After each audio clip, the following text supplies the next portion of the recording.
Greetings, students.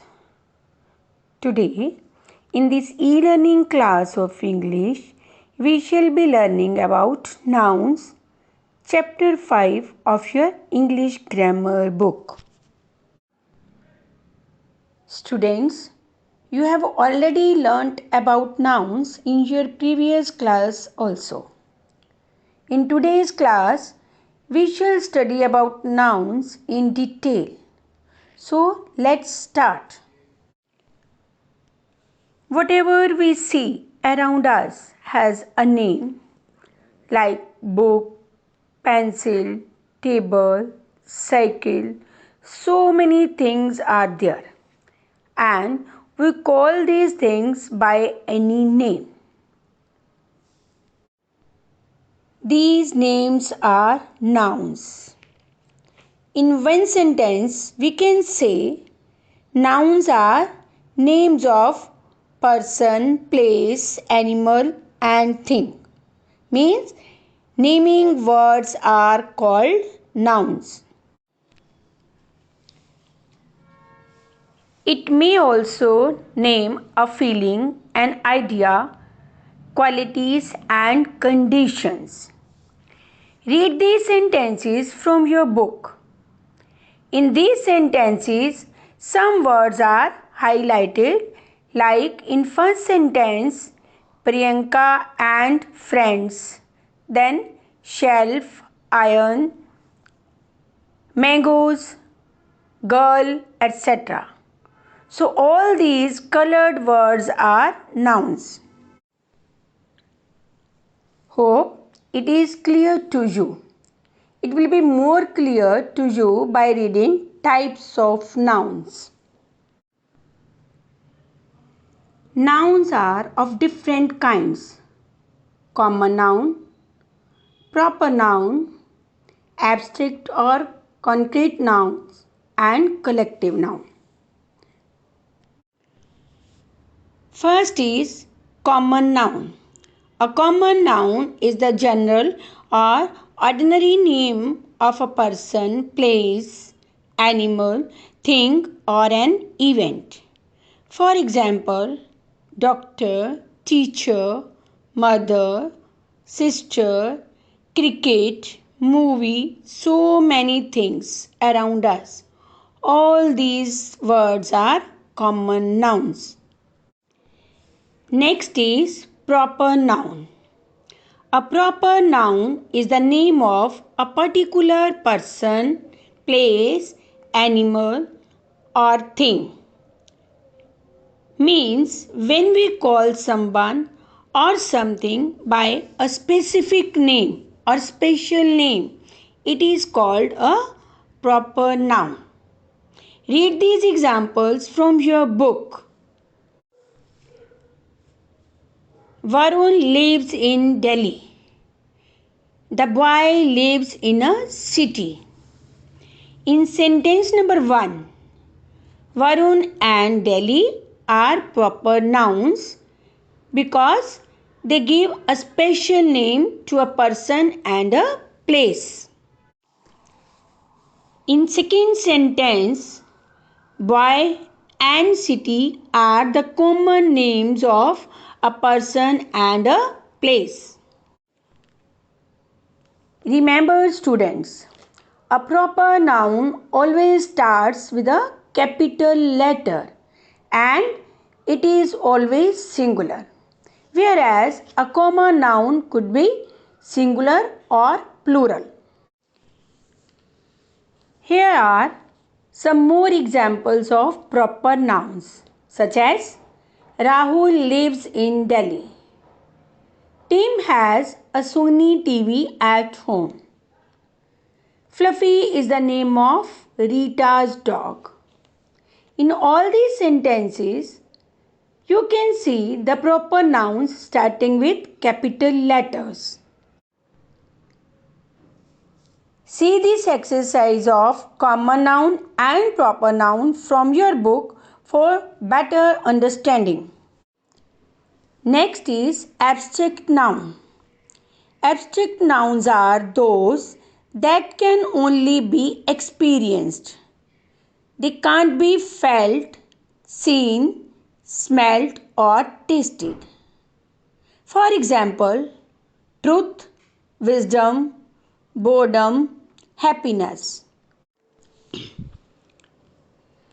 We can't touch truth, wisdom, etc., but these can only be experienced. Happiness and boredom, pain, fear cannot be seen, but we can express these feelings. Concrete nouns. Concrete nouns are different from abstract nouns. These can be seen, felt, smelt, or tasted, such as father, mother, flowers, etc. So, a concrete noun can be identified through one of our five senses, means we can touch it, we can see it, hear it, even smell it or taste it with our five senses. Next is collective noun.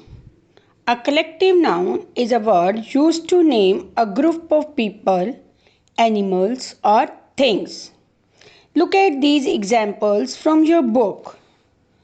She gave me a bouquet of flowers on my birthday. Second, a flock of sheep was grazing in the field.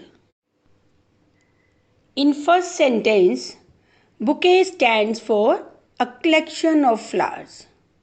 And in second sentence, flock indicates a group of sheep.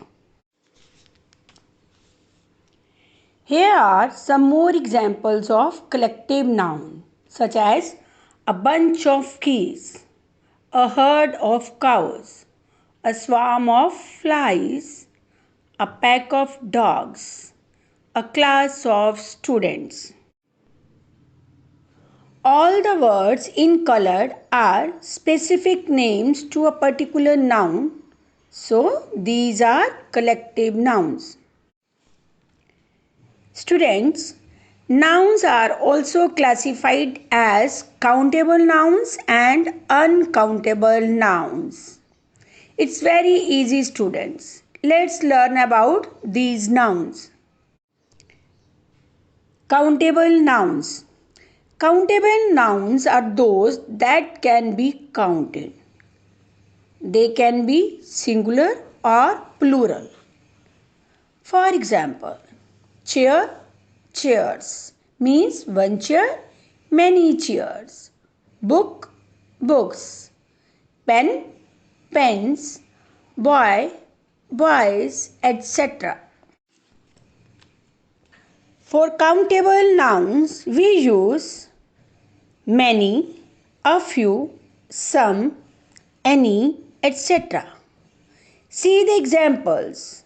How many brothers do you have? I have a few books in my bag. Uncountable nouns are the nouns that cannot be counted.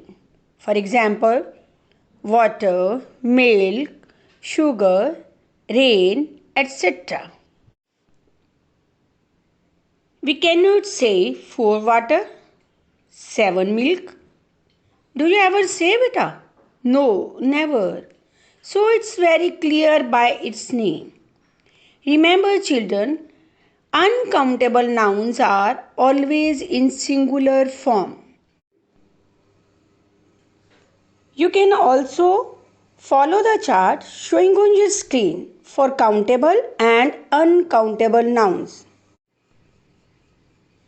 For uncountable nouns, we use words like much, a little, a lot of, some, or any. Here are some examples. I had too much homework.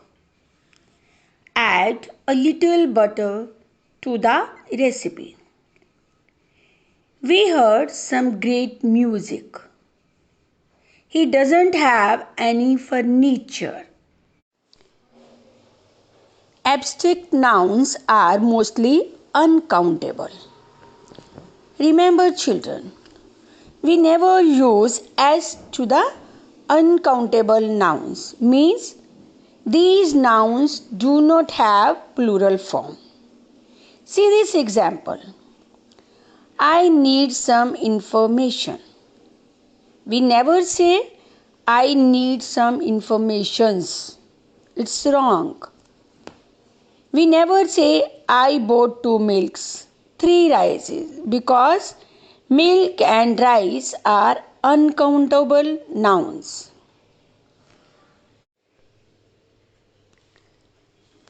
So, this is all about nouns, types of nouns, and classification of nouns. Thank you, students, for watching this video.